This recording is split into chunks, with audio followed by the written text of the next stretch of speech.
Hey everybody, welcome back to my channel. If you are returning and if you are new here, then welcome, gather round. As you see in the title, we are doing a maintenance day, a DIY maintenance day. So I'm starting off this video doing my nails, and this isn't actually a tutorial, but I did want to show you guys in depth for anybody who was just curious, and I can do a tutorial. This was honestly my first day back doing my own Gel X nails after having a terrible, horrific salon experience. So as you see, I'm here prepping my nails, and this is something more than the salon does, or if they do it, then they charge like so much extra. Today I am using BT Art Box nails just to make things easier for me. I am also prepping the nails by just kind of creating scratches in the inside to make it easier for it to stick. I heard that helps, so I'm just doing that. And I am using a nail dehydrator after I had already prepped my cuticles and cleaned my nails to start the glue down process. This legit has to be like my only third or fourth time doing Gel X nails, and these nails lasted me so long. Like, I'm finally getting this video up, but I filmed this video 3 weeks ago and I barely have to redo my nails. So I think that's a win, because at the salon, if I get a regular, like if I get a good Gel X, it may last 3 weeks, but normally the salon be having you come back after 2 weeks. So here, what I am doing is I am taking my time and putting the gel glue, just like a base of it, down on each of my nails first, and I'm gonna cure that for about 30 seconds. I am also taking a brush and just trying to be as neat as I can and take off any of the edges with a little bit of acetone if I get any glue over the edges of my nail. And then I'm doing the same thing inside of the nail. I'm putting the glue down first and just a tiny bit of glob at the base, and then flash curing it under the light. And then once I'm done with that whole hand, I'm going to cure it for 60 seconds under the lamp. It's really important that you take your time with this step. You don't want to put the glob of glue too big. And like I said, this isn't a tutorial, so you can't tell, but you also don't want to put your nail as far down to your cuticle. You want to leave a space. And I learned that at the salon. Like, I legit thought the woman who did the best job I've ever gotten on Gel X was leaving a space so that I'd have to return quicker. But she said if they don't last for 3 weeks, to come back to her, and they legit lasted. And that's because it's less lifting and less snags once it starts to grow out. And if you get like a flesh tone and things, you really can't tell that it's grown out until after three weeks. But most importantly, with this trick, you will have no lifting, which means less snags and less spaces for it, like one of your nails, to just start coming off. It really does work. So leave like a little tiny space between your cuticle and the nail. Do not put it all the way to your cuticle thinking that it's going to last longer, because it's actually not. It'll do the opposite. But yeah, here for us, this part is pretty self-explanatory. I'm just shaping the nails. Now, you can leave the nails as is, but I decided to be a little bit of extra. I wanted a salon look, and I wanted the pink on the French part to look more pinkish. So I had this pink and I applied it, and this is Ghetto Productions, but look at that. Look at that. It looks so good. So what I end up doing to level it, because I know a lot of you are going to be like, well, how did you level it if you're not polishing the white part? Okay, girl, so this is what I had to do. So after I cured the pink part, I started the base gel, because you have to do base gel if you want your French to last 3 weeks, because it'll chip. And you don't want nails that'll last 3 weeks and the French is chipping all off anyway.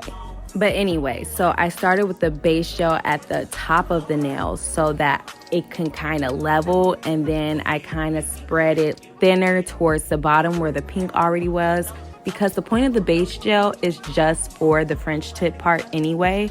So the pink part doesn't need a thick layer of base gel. So that's how I did it, y'all. And y'all gonna see the end. Like, they're leveled, okay? They look very leveled. Y'all, I was honestly so shocked and amazed this worked, but another solution is because I had to do it for my thumbnail, as you will see in a second, on one of my thumbs, because when I was filing, I accidentally filed off some white.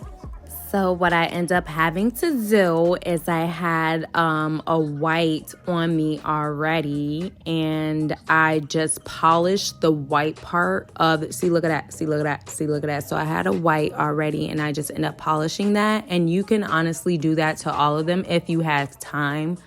I know a lot of people will be like, girl, why would I do that? Like, what would be the point of buying it already French? Honey, it's for the stencil, okay? It's to make your life easier. Trust me, this was the fastest I ever did my gel nails. And look at them. It looks like I went to the salon. Perfectly level, perfect pink for my skin tone. Now all we're doing is adding some cuticle oil, and bada bing, bada boom, there you go. Okay? Perfect nails.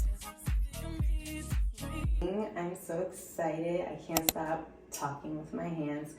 This is the best I've ever done on my nails, Gel X. I do know that it was a lot easier because I use BT Art Box nails. I'm gonna get started with my hair. I literally only have 3 hours to do my hair and my lashes. I'm gonna do the rest of my maintenance day when I get back.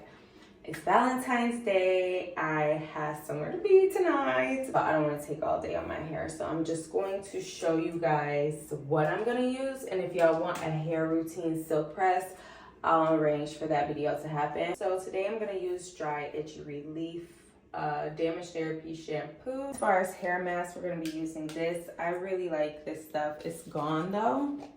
As you see, it's gone. So I am going to take out this Strength and Restore treatment mask just in case this isn't enough, but I think this will be enough for today. I always go in with the Redken Extreme Anti-Snap Leave-In.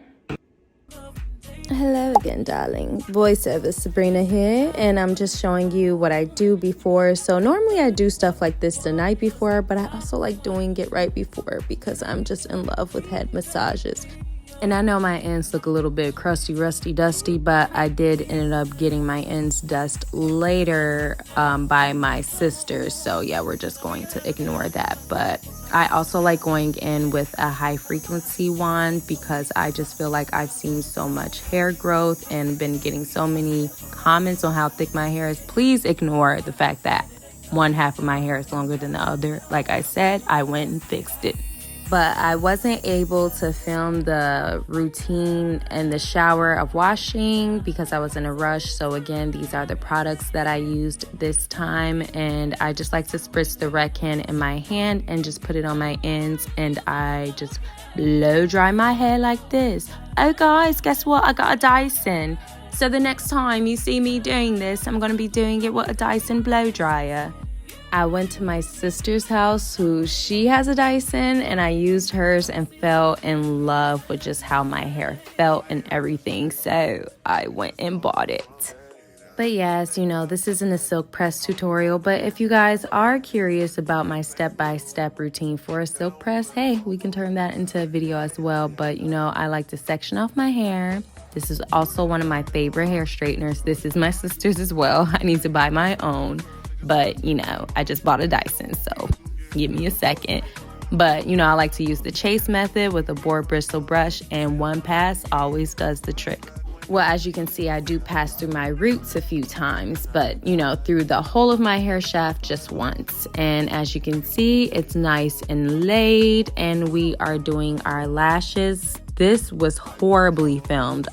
This was crunch time, guys. I just like to do these cluster lashes. Though I will admit, I have been chilling with the cluster lashes lately. I've been liking, you know, the bald eye look lately, but I do like to have clusters on when I have an eventful weekend and I don't know what kind of makeup I want because I don't want to take time to do my lashes if I end up doing a more glamorous makeup. And not to mention, the clusters normally last almost 2 full weeks, so that's great. Okay, y'all, so it goes like this.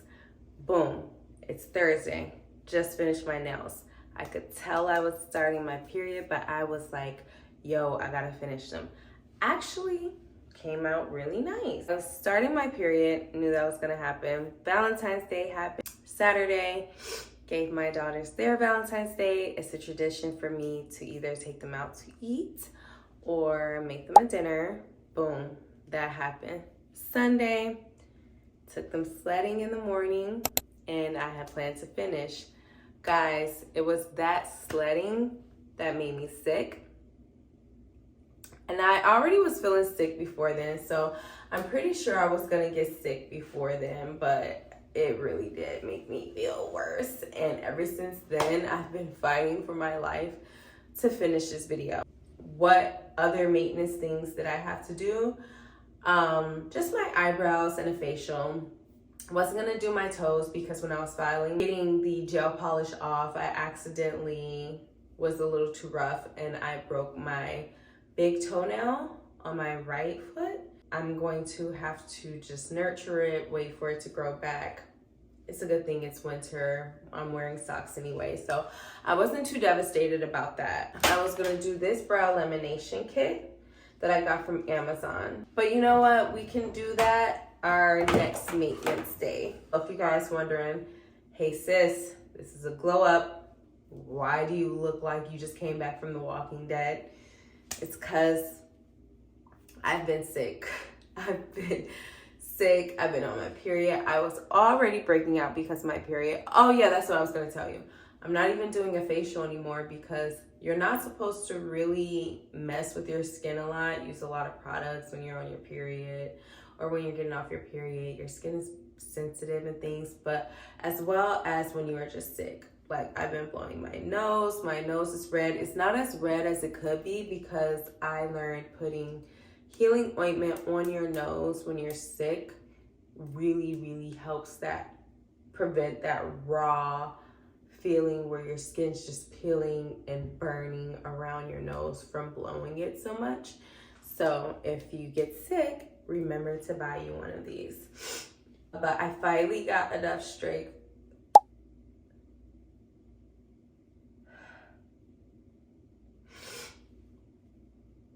I finally got enough strength to get up and actually do something. So I thought I'd take you guys through a night shower routine. It is a bit on the later side for me. I normally like getting in the bed early, but I felt a sudden burst of energy after I put my daughters to sleep to be like, you know what?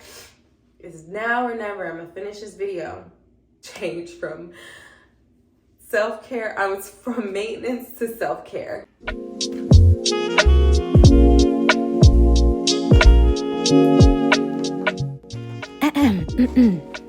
Hello there, future Sabrina again. So I don't know why I decided to film all this, but I guess I'll show you guys my sick time routine. So that's me taking NyQuil and fighting for my life to swallow it. And I'm not sure if this is true, but I got a temporary toothbrush because I heard you're not supposed to use your regular toothbrush when you're sick. Let me know if that's true. Sometimes I feel like one of those people that just do stuff because I heard it somewhere, and I can't even source where I heard that. But you know what? It makes sense. Like, you don't want to, have your sick germs or whatever. But also, I'm just washing my face. So my big objective with any type of self-care during or after being sick, I'm not really done being sick. I actually had the next day after this was actually worse than this day, which was so weird. But it's like a little relapse. But my main objective is moisture and decongesting. So as you saw, I did a little bit of a facial massage when I did the first cleansing, and my Youth to the People cleanser is just so good. It adds a suppleness back to my skin. But I found that massaging around my nose helps make sure that it's still fully decongesting. And I actually felt good after that. I could breathe.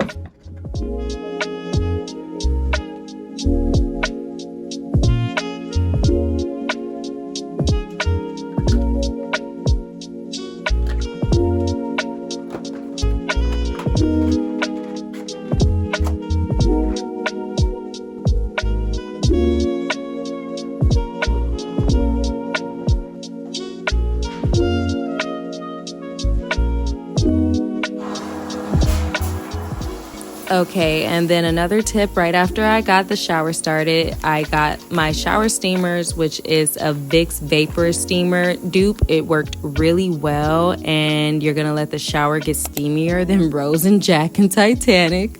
If you caught that reference, because I'm so immature. But yeah, you're gonna let it get steamy. And then you're going to put that bad boy in there so that you can breathe so good. When I tell y'all, I could breathe so well in that shower. It felt so refreshing. And I do my little after shower routine. Nothing special about this. I just basically do my same moisture routine. Get some ugly but comfortable pajamas. Like I said, this routine is all about my moisturization. So I make sure I try to do my cuticles as well because my whole skin feels dry. And I actually filmed this the next day, but I did this that night and the next day, which was red light therapy, which I feel like helped as well. Then I made myself a spot of tea. I grabbed some chamomile tea. But before I made the tea, I took some zinc and some vitamin C. And I'm so glad that I did. I actually do it now still that I'm not sick.